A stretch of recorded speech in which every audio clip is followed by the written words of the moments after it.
Welcome to Beyond the Wish, where we delve into the power of wishes and the people who make them possible. Today's episode is one of reflection, resilience, and the incredible ripple effect of a single wish. Lori, our VP of Marketing and Community Advancement here at Make-A-Wish, Illinois, is joined by an extraordinary alumni mom, Ellen, whose late son, Simon, left a legacy far bigger than he could have ever imagined. His wish to go to the Super Bowl brought joy and hope during an unimaginable time, but it didn't end there. Simon's story has gone on to inspire his community, ignite a movement of generosity, and raise tens of thousands of dollars for Make-A-Wish, Illinois. In fact, her courage in sharing Simon's journey moved the guests of Wish Ball 2025 to give more than $800,000 during the mission moment alone. Through her words, her fundraising, her advocacy, and her heart, she continues to ensure that Simon's spirit shines forward in the lives of other children waiting for their wish. Today we're talking about Simon's wish, how it continues to impact her, and what inspired her to launch Simon Squad, raising over $56,000 for our Penguin Plunge community event, and why she chooses to stay involved even after the hardest loss a parent can face. This is a conversation about legacy, love, and the power of a wish that never stops giving. Well, thank you so much for joining us today, Ellen. We're so excited to talk with you. Before we really get into a lot of the questions, what would you tell us about Simon? First, thanks for having me. I'm excited to be here. Simon was the best. He grew up with just a village around him. There was my parents, his dad for a while, various of my siblings, and so he was an old soul in that even at 4, if you were talking politics, he would jump in with his 2 cents and things like that. But he also cared very much for everybody around him. You know, if a friend broke a bone or something, he'd be like, "Mom, we got to drop off ice cream this evening because broken bones need calcium." So we would do things like that, and he just always was looking out for other people and trying to be kind, and he thought of himself as an athlete and he wanted to pursue that, and he was a great teammate in that he would always pick up, other people's spirits and things like that. I had a mom tell me of her daughter was in 5th grade with Simon, and she said that her daughter said that Simon was the least annoying boy in 5th grade. And if that doesn't come as high praise, then, I don't really know what does. So he was just a genuinely nice kid with a good sense of humor, and he might not be best friends with everybody, but he got along with everybody, and it didn't matter if you were 80 years old or 2 years old. He'd be like, "Oh, you want to talk to me? All right, what do you want to talk about?" And just was a people person. You mentioned those 5th grade boys. How would his friends describe him? I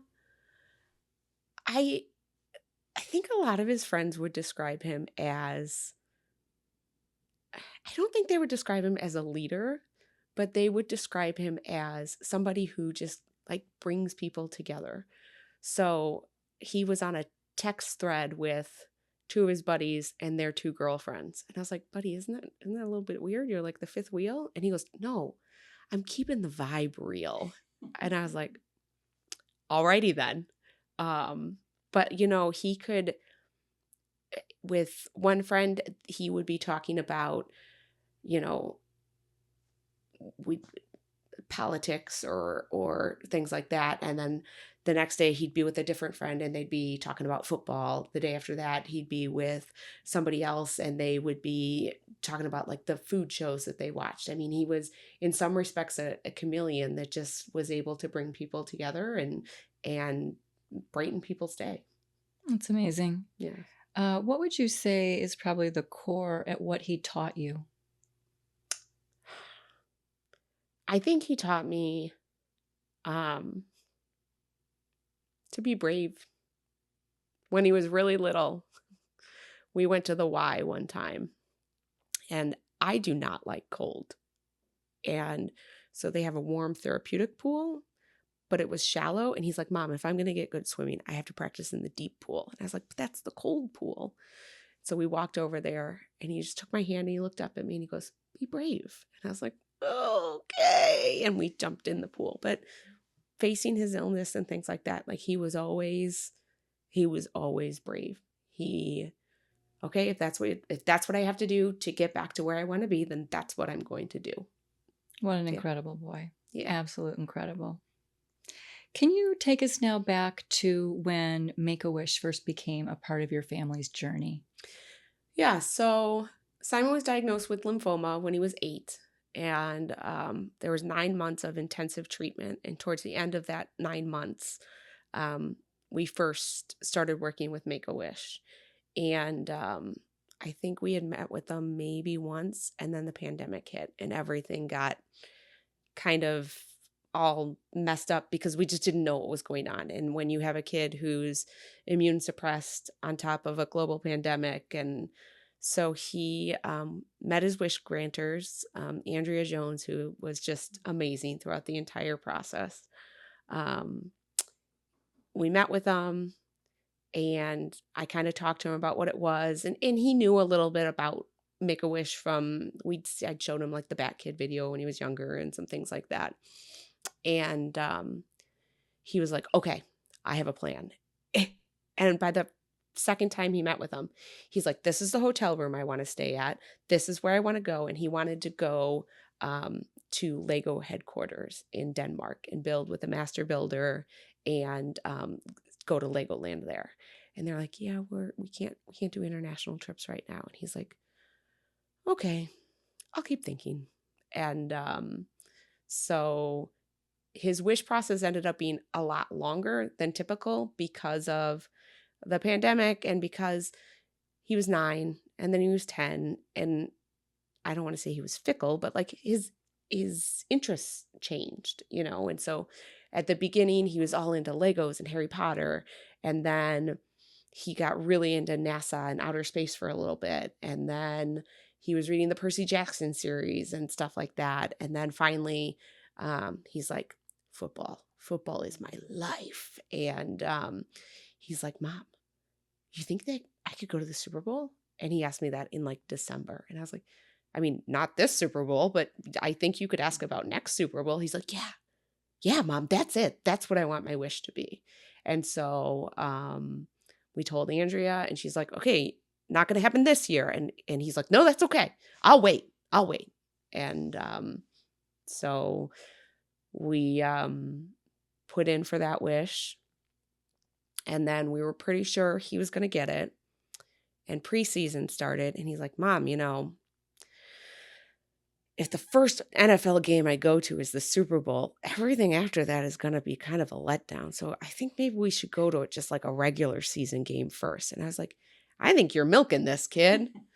But Make-A-Wish came through and actually had some preseason tickets. And so we got to go see the Bears and the Chiefs in the preseason. And then a friend invited him to a Bears game and then the Super Bowl. So it was not his first NFL experience. How did that anticipation of his wish change your days? As a parent of a kid who is ill, like many other parents, I had a lot of anxiety.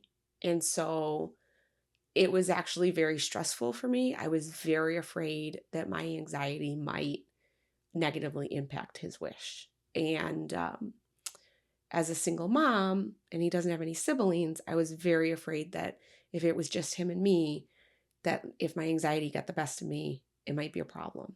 And so I called, I can't even remember who, and talked to him and explained. And they said I could bring another adult with us. And so I asked Simon, and he goes, Uncle Dan, absolutely. And so Uncle Dan flew to Arizona with us. And like, once I knew I had that safety net, that even if I got food poisoning or, you know, anything, like that safety net made it so much easier to just get ready to enjoy and be excited for him about it.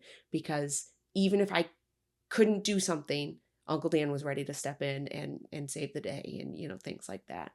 And getting ready for the wish was also,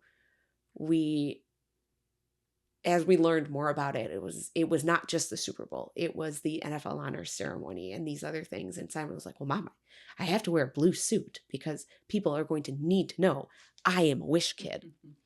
And so we ended up getting like this very flashy blue suit for him. And which is funny because he is a kid who was like shorts and t-shirt if t-shirts were required and shoes were required. Otherwise, you know, shorts, barefoot, no t-shirt, you know. So for him to be adamant about wanting this like fancy suit was pretty funny. And yeah, so just getting everything ready and kind of not knowing exactly what we were in for, but also knowing that it was going to be a good time was super. It's, especially now that he's gone, it's great to have those memories to think back on about just how excited he was about everything. Absolutely. Yeah. You know, you mentioned something about, you know, Uncle Dan and just the importance of how the family comes together through these wish experiences. Can you talk a little bit more about that? How did that impact not just Uncle Dan, but your extended family, your community, perhaps? So many people have rallied around Simon and in particular Simon's squad. So tell us a little bit more about that. So I'm the fourth of 7 kids. So community and family has always been very important to me. And then I was a Peace Corps volunteer, and I really saw that like it takes a village to do anything. And so Uncle Dan was the biggest sports fan. And as a little kid, Simon, you know, would watch sports with Uncle Dan, hockey, football, whatever. Uncle Dan taught Simon his first curse word, you know, all the good things. And so, you know, it made sense that Uncle Dan would be the one that came with us. But my sister Teresa lives in Colorado, and she actually drove down and helped us get ready as well. And she kind of snuck in on a few things. But we also took, I would say, most of Glen Ellen with us as well on Instagram or Snapchat or Twitter. And people were just, we saw you on the news. And, you know, they just were so excited because Simon just was this kid that connected with everybody that he met. And so it was them living vicariously through him as, you know, he went to all of these different events and things like that. And so I would say the community was definitely along for the ride and cheering for him and supporting him. And then the wish itself, since it was a group wish, he instantly formed friends with a couple of the boys that were on the trip. And so there was another young man from Illinois, Matthew, and him and Matthew just hit it off. I mean, they were just, you would have thought they'd known each other forever. And then there was another young man from the Dallas area, Tommy. And the three of them, I mean, they were on the bus singing. They sat next to each other at the game. I mean, they just were thick as thieves within hours of meeting each other. And so just that community piece is still like so big. You know, I still hear from Matthew's mom and from Tommy's mom from time to time, just, you know, checking in on me and things like that. So and obviously the Glen Ellen community, I still hear from, you know, all the time. And if you are ever in Glen Ellen, you'll see the Simon Squad shirts, which is, I mean, it's just a t-shirt, and it's not like a organization or anything. It's just people who agree to be brave and kind and carry on Simon's spirit. Absolutely. It's great, I'm sure, as a parent to see Simon relate to other children who were going through something comparable to what he was going through, and to have that camaraderie and knowing that he wasn't alone. Yeah.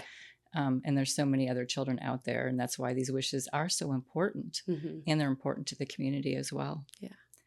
In the middle of what your family was going through, what did the wish give you and Simon that you didn't have before? So Simon and I were always very close. We were a team. I was the captain, but we were a team. It gave Simon the best week of his life. And so the week after the wish, we actually had what I called the wish crash, where he was like, that's it. I've reached the pinnacle of my life. Nothing will ever top this. And I was like, buddy, you know, you still have your first kiss to look forward to, right? Like, that hasn't happened yet. He's like, yeah. And I was like, when you're going to be able to play in like the big game. You're going to be able to play and, unfortunately, because he got sick again, he actually didn't get to achieve very many, if any, of those things that I had promised him. And so while I can't necessarily speak to what it gave Simon like emotionally, I know that it gives me comfort to know that he did feel like he had reached some major life goal. And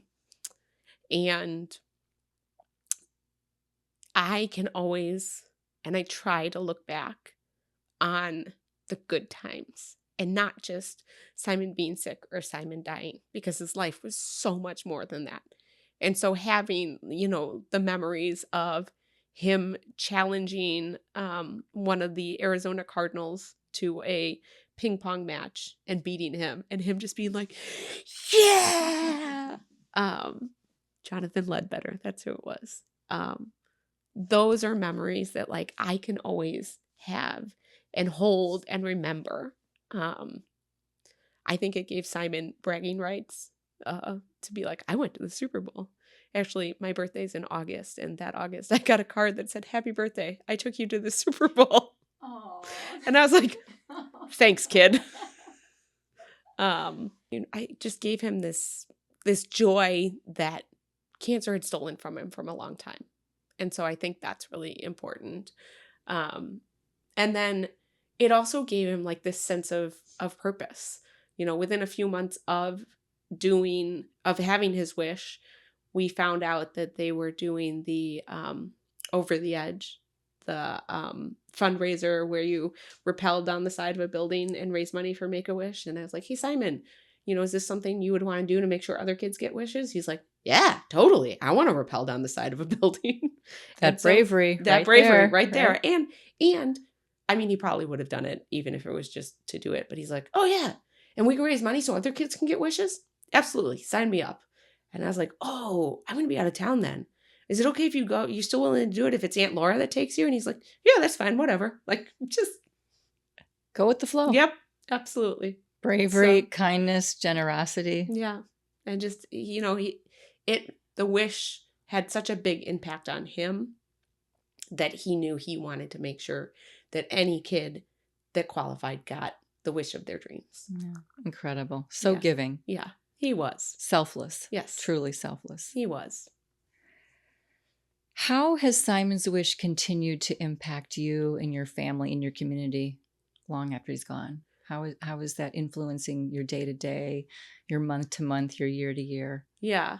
Kind of as I said before, like having those positive memories of things to be able to look back on. We also have the shrine of everything he got at the Super Bowl. And so it's hard. Like it's hard to lose a kid. And so sometimes, you have to think about like those positive moments. A gentleman from the Bills was like, hey, Make-A-Wish. I did something. And like Make-A-Wish didn't even know what was going to happen. We all got called into this room, and he had tracked down a star player from each of the boys' favorite teams and had him sign a football. And so each of the boys got a football signed, and Simon's favorite team was the Steelers. And so he got a signed ball from TJ Watt. And I took a picture of him and I tweeted it like, thanks at TJ Watt. And TJ Watt liked my tweet.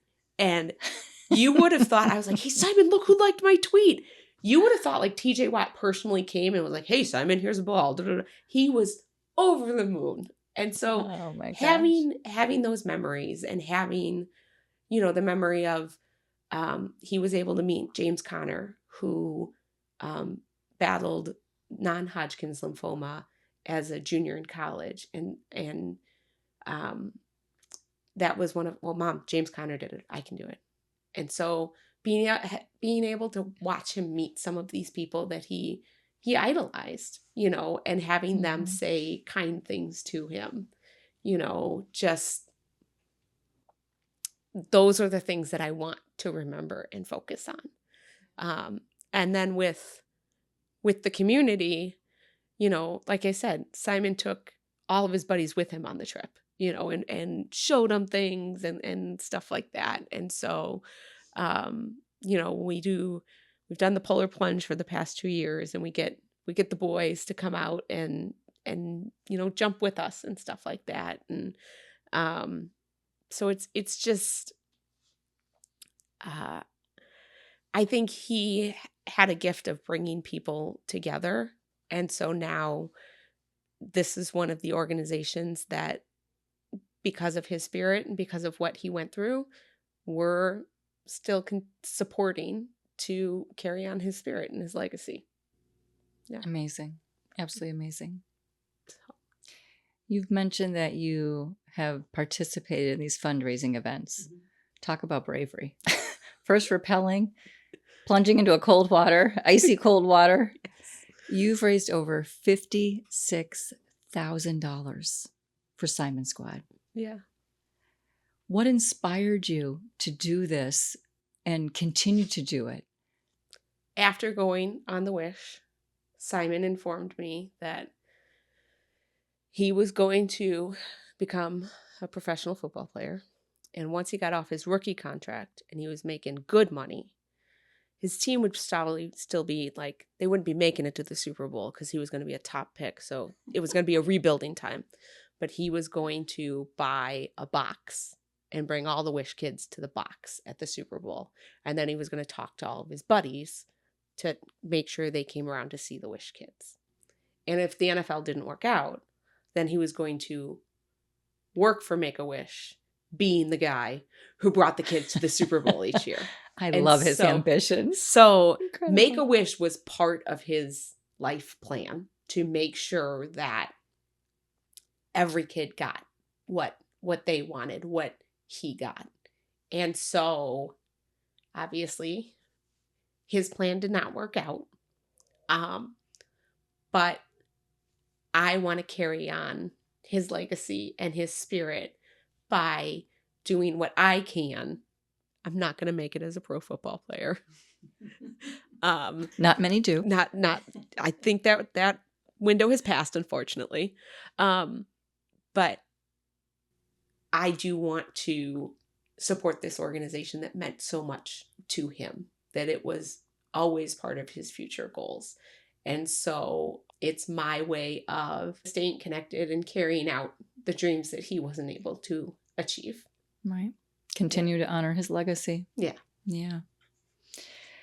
At Wish Ball, back in 2025, your story inspired all of our guests to give over $800,000 during the mission moment. What was that like for you? To be on stage, to be in front of over 700 guests, and for everyone to stand in solidarity with Simon, his legacy, honor him with over $800,000. I think it really just goes to what a great kid he was. Now, Simon never would have gotten up on that stage and spoke. That was one thing that his bravery did not cover. Public speaking was off the table. He had mom for that, right? He had mom for that. But I think his story just resonates with people in that, he was just this, by all means, like, ordinary kid with a big heart. And you want to think that bad things don't happen to good people, but they do. And so being able to, use his story to help make sure that any kid like him, and unfortunately any parent like me, is able to get those wishes granted and get those core memories of their child having fun and, doing something that as a mom, I never would have been able to get him into the NFL honors ceremony or, all of these other things. And so for me, it's just a way to stay close to him and keep him with me. Absolutely. Yeah. And influencing so many additional Wish kids who can't get those the wish of their dreams. Yeah. Yeah. Yeah. So it was an experience. And then when Caleb Williams showed up, and I was like, oh my gosh. At least I knew who he was, because Simon was my source of information for all things football. And so I'm running out of information now because the spigot has been turned off. But Simon was while he is a Steelers fan, he was very excited for Caleb Williams. He thought that he would do well, but he was a little concerned that he thought maybe he had some thoughts about how the Bears should have handled that situation to make sure that Caleb Williams was protected. And so he should have been the coach. Honorary. He was ready to, like I said, if the coach would have asked, he would have been like, well, here's what I think. I mean, he saw himself as an equal to pretty much like, if you wanted to talk to him, okay, he was going to talk to you. Like, sure. Yeah. Brave. So, yeah. Yeah. Is there a moment that night that stands out to you other than the Caleb Williams moment, or was that the moment? I think that was probably the moment. Like, I had heard a rumor that he was there, and I was like, oh, there's a joke in my speech about being a Steelers fan. I don't know if I should say that or not. But just, I don't know that for Simon, it was the guys. It was these football players, I'm sure TJ Watt doesn't remember that tweet at all. Simon always remembered it. Mm-hmm. I'm sure that at this point, the people that signed different things for him when he met some of the Cardinals players, or I'm sure that, the gentleman from the Bills, maybe he remembers doing it or things like that. Or James Conner, I mean, he met countless people that day. Mm-hmm. But it was a big deal to my kid. And so for Caleb Williams to take time out, because I am sure that he is asked to do so many things, it's a big deal to me. It's a big deal to the people who were watching. It's a big deal to Make-A-Wish, because we get these people that really are an inspiration for so many young people. Like, well, if Caleb Williams could do it, I can do it, And so I think that really was the moment, and to get that jersey and be able to have that is super, super special. At least it keeps you connected. Yeah. Absolutely. Yeah. What do you think people might think about any misconceptions about a Wish experience? When you came into this not really understanding what the Wish experience would be like for you and your family, were there any preconceived notions? And what would you want to tell people if there are, or if there were? How would they think about it differently? I and Simon, we thought we would go down to Arizona for maybe 2 or 3 days and basically go to the Super Bowl and then come home. But it was so much more than that. And I would imagine that other wishes are like that too, that you're going to have this wish and then they're going to be like, all right, we're going to level it up. So it wasn't just the Super Bowl. We were there for 6 days, maybe. We got to go out to dinner with the home team, the host team. So a bunch of the Arizona Cardinals cheerleaders, Uncle Dan was happy about that. And players came out and had dinner with us. They were playing ping pong with the boys. And then we went to the NFL honors ceremony where, like Brock Purdy was there and took a picture with all the boys. Simon got to meet Kurt Warner. He got like all of these other players, like things that, we absolutely didn't think was going to happen. And I did promise Simon, he's like, Mom, do not embarrass me. And I was like, what, me? What? He's like, yeah, you. And so we're walking out towards the end, and he goes up to this gentleman and he says, excuse me, Mr. Bosa, can I take a picture? And I was like, oh, congratulations on your award. And Simon goes, Mom, that was his brother. One's Joey and one's Nick, and I still don't know the difference. And I was like, I promise not to embarrass him. And so it's not actually that great of a picture because this gentleman, Mr. Bosa, is laughing and like it's kind of blurry. But like there will just be so many other like little special parts that you didn't even know to anticipate about it. You know, we got to go on a tour of the stadium. We got to, and Simon joked after we went on the trip, he's like, every time I go to the airport, I'm wearing my Make-A-Wish shirt from now on. People are so nice to you when you have that on. And they almost always ask, oh, are you going to Disney? And he's like, no, I'm going to the Super Bowl. And they were like, oh, that's awesome too. I mean, it brings out the best in people. Even people we met throughout, they were like, oh, you guys are Make-A-Wish? Oh, that's awesome. Like, you know, just all kinds of different things. I think whatever you're thinking, it will be better in some way, shape, or form, because somebody out there is going to take the time to make it that much better.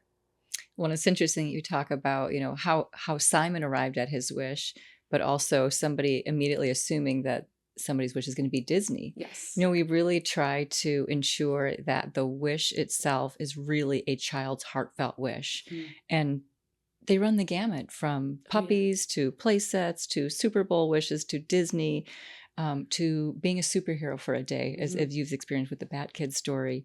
It really sounds like Simon, with his passion and his love for football, just was right here all the time. And to see that magnified and delivered in such a special and meaningful way with all of these famous players that are just, that will sit with you for life, right? And I think too, because of COVID and because of where he was in treatment and things like that, his wish kind of kept getting pushed back. And from a 9-year-old to when he actually went as a 13-year-old, you change a lot, and I think it actually ended up being better. I think it was the perfect wish for him. And since he was off treatment by the time we went, we didn't have to take breaks for him to take a nap or something like that because he was tired. So he really was able to experience it to the absolute fullest. And I think that is something that I will always treasure, that, the first wish didn't work out. And, I'm sure we would have had a great time in Denmark at Legoland, but I really think that this was the one that really, I mean, as he said, it was the best week of his life. Yeah. And it was going to take a lot to top that. Right. Yeah. Amazing. So, yeah. If someone listening is wondering whether their support really makes a difference, what would you tell them? Absolutely. For Simon, it was the best week of his life. And unfortunately, it was about a year and a half before his life ended. And so, as I've said, I think even if he were still alive and with us today, it would still be the best week of his life. He would have started high school by this point. He'd be learning how to drive and some of those other things that he was looking forward to, but he still would have had the Super Bowl shrine that is still in his bedroom. And it's, for the families, it's this, I don't want to say moment, but this time of joy where you don't have to think about or worry about the doctor appointment or if he gets a temperature, things like that. It's just, we've been through this terrible whatever it is, or we're dealing with this terrible whatever it is. But this week, we are just going to focus on being happy and being joyful. And when you have a kid who's sick, to put a whole week together like that is amazing, because too often it's weeks in the hospital where you get 5 minutes of joy, maybe. And so it really, it makes an impact on the kids and their families. We did the Penguin Plunge, and a whole bunch of his buddies, 15-year-old, 16-year-old boys who, they're getting out of bed early on a Saturday morning to go jump into freezing cold water, and that's unheard of for them to even want to get out of bed. Right? Yeah. And, and they're raising the money and they're telling people about it and things like that. And so I think that speaks to not only how much the wish impacted Simon, but how much the ripple effect went out to other people and how much they saw how much it impacted Simon. So yes, your donation makes a huge difference, or your volunteering to be a wish granter makes a huge difference in not only these kids' lives, but in their families' lives. How do you explain the power of a wish to someone who has never seen one up close? I usually tell them to watch the Bat Kid movie. I mean, it is such a great example. It is such a great example of how Make-A-Wish and the community can come together to do something that is uniquely special for a kid who has gone through or is going through something. And I think that is the power. It's helping the kid, it's helping the family, it's helping the community, and it's bringing out the best in everyone. You know, like I said, anybody that saw us or saw the group or saw the Make-A-Wish, you know, they'd be like, oh, I'm not supposed to do this, but come here, I got to show you something. Or, oh, you guys are with Make-A-Wish? Absolutely. Yeah, I'll take a picture with you. Or, you know, they just, it brings out the kindness, and it appeals to people's hearts. And so I think it's something that makes the world in general a better place when you see how much people are willing to help other people, especially kids who are fighting battles that no child should ever have to fight. So, as we wrap up, if Simon could see the impact his wish has had on others today, what do you think he'd say? I think he would probably say something like, good job, Mom. Way to raise money to make sure that I'm going to have a job in the future. Or, you know, I mean, he probably would have said something sarcastic like that. Great sense of humor, that one. A great sense of humor. But I think he would be like, oh, yeah. Hey, Mom, I wonder if maybe I could talk to a wish kid and like tell him about how cool this was, or, you know, different things like that. He would have gotten his entire football team out there and like jumped in the water and things. I mean, he would be out there, like I said, he wouldn't do the speech and he probably wouldn't be doing this, but the jumping in the water or rappelling or, you know, the walks or things like that. Or if there was ever a call like the Bat Kid where it's like, hey, we need people to come out and do this, he'd be like, yeah, let's go, let's do it. You know, I mean, he absolutely, with his whole heart, loved this organization and what they did for kids. Incredible. Yeah. If Simon could send one message to families on their own medical journey, what do you think he would tell them?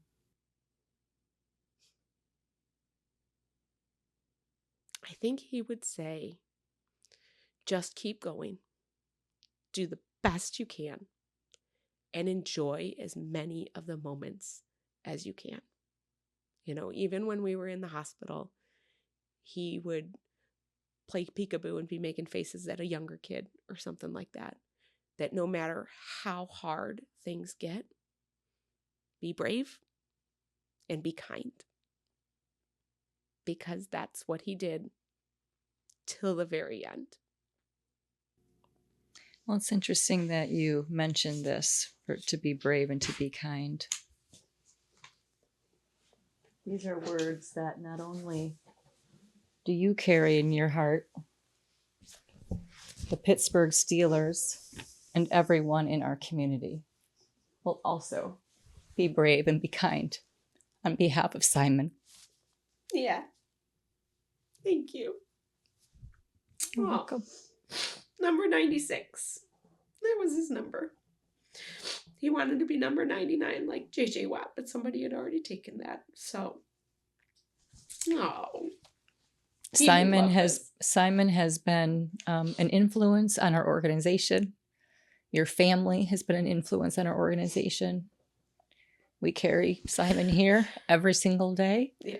And we will not stop our mission until we can reach every eligible child. Thank you.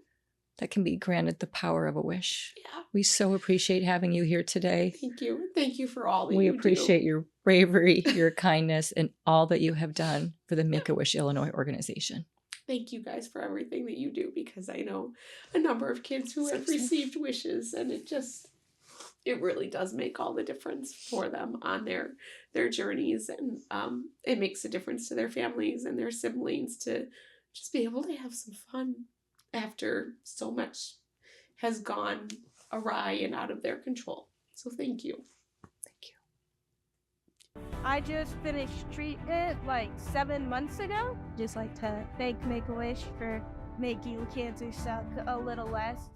Simon's story and the continued impact his wish has had on his family and community is a powerful reminder that wishes don't end on the day that they're granted. They continue to change lives long after the experience itself. Ellen's commitment to sharing Simon's legacy, raising vital funds, and showing up for wish families across Illinois is nothing short of remarkable. Her voice and vulnerability have opened hearts, sparked generosity, and ensured that more children facing critical illnesses will experience the hope and joy that meant so much to Simon. If you're moved by today's conversation, the link to donate to Simon Squad fundraising page is in our show notes. We encourage you to learn more about how you can support Make-A-Wish Illinois, whether that's volunteering, donating, or simply sharing our mission. Thank you for listening, and until next time, best wishes.